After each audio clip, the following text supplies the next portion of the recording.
Sunitha Williams, Butch Wilmore ఇద్దరు safe గా తిరిగి వచ్చేశారు. ఇప్పుడు 45 రోజులు ఎక్స్టెన్సివ్ ట్రైనింగ్ కి వెళ్లారు. అయితే మరి ఈ సందర్భంలోనే మనకు గత చేదు జ్ఞాపకం ఒకటి గుర్తు రాకుండా ఉండదు. కల్పనా చావ్లా ఉదంతం మీకు గుర్తుండే ఉంటుంది.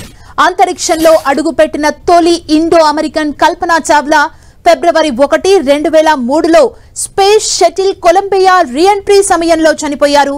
మరో 16 నిమిషాల్లో భూమిపై ల్యాండ్ అవుతారనుకుంటుండగానే కొలంబియా క్రూజ్ స్పేస్ షటిల్ పేలిపోయింది. అందులో 6 ఆస్ట్రోనాట్స్ చనిపోయారు. నాసా హిస్టరీలో ఇదో పెద్ద డిజాస్టర్. అందుకే సునీత విలియమ్స్, బుచ్ విల్మోర్ రాకకి కూడా నాసా ఇంత సంశయించింది.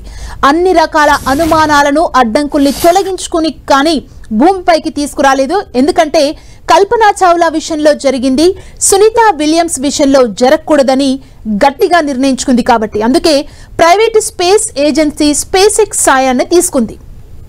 టెక్నాలజీ పరంగా, నిధుల పరంగా తిరుగులేని నాసా సునీత విలియమ్స్ కథ కల్పనా చావ్లాలా ముగిసిపోకూడదనే 1కి 1000 సార్లు ఆలోచించినట్లు అర్థమవుతుంది. ఎందుకంటే 9 నెలల క్రితం ఇంటర్నేషనల్ స్పేస్ స్టేషన్ లోకి వెళ్లిన ఆస్ట్రోనాట్స్ బోయింగ్ స్టార్ లైనర్ లోనే తిరిగి రావాల్సి ఉంది. కానీ స్టార్ లైనర్ లో హీలియం లీకేజ్, థ్రస్టర్స్ లో సమస్యల్ని గుర్తించారు.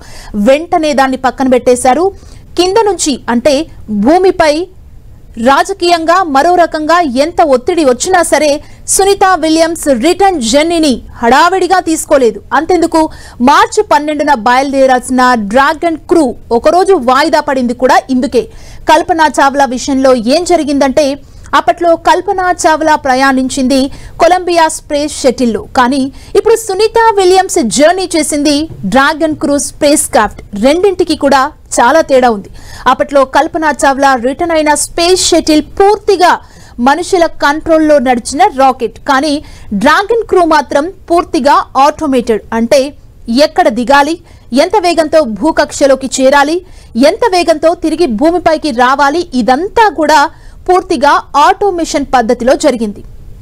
అలానే స్పేస్ క్రాఫ్ట్ దిగుతున్నటువంటి కోణం, యాంగిల్ ఆఫ్ డీసెంట్ కూడా చాలా ముఖ్యమైన పాత్ర పోషిస్తుందని సైంటిస్టులు చెబుతున్నారు. స్పేస్ క్రాఫ్ట్ ఏ కోణంలో దిగాలని డిసైడ్ చేశారో ఆ కోణంలో కనుక కిందకి రాకపోతే అది ఎటో వెళ్లే ప్రమాదం కూడా ఉంది. స్పేస్ ఫ్లాష్ అనే కొత్త పదం కూడా ఇప్పుడు వింటున్నాం. అసలు ఇంటర్నేషనల్ స్పేస్ స్టేషన్ నుంచి భూమికి పట్టే సమయం 55 నిమిషాలే కాగా, కానీ భూమిపై నుంచి గోహెడ్ అంటే ఏ అడ్డంకులు లేవు, ఇక కిందకు రావచ్చు అనే సంకేతం రావటానికి 17 గంటలు పట్టిందట. ఇంత జాగ్రత్త తీసుకున్నారు కాబట్టే కొలంబియా స్పేస్ షటిల్ విషయంలో జరిగిన ప్రమాదం డ్రాగన్ క్రూకి జరగలేదు. అసలు అప్పట్లో కల్పనా చావ్లా విషాదం తర్వాత నాసా కూడా తన సేఫ్టీ ప్రోటోకాల్స్ లో చాలా మార్పులు తీసుకొచ్చిందని చెప్తారు. అంత పకడ్బందీగా జాగ్రత్తలు తీసుకున్నారు కాబట్టే సునీత విలియమ్స్ అండ్ కో హ్యాపీగా భూమిపైకి తిరిగొచ్చారు.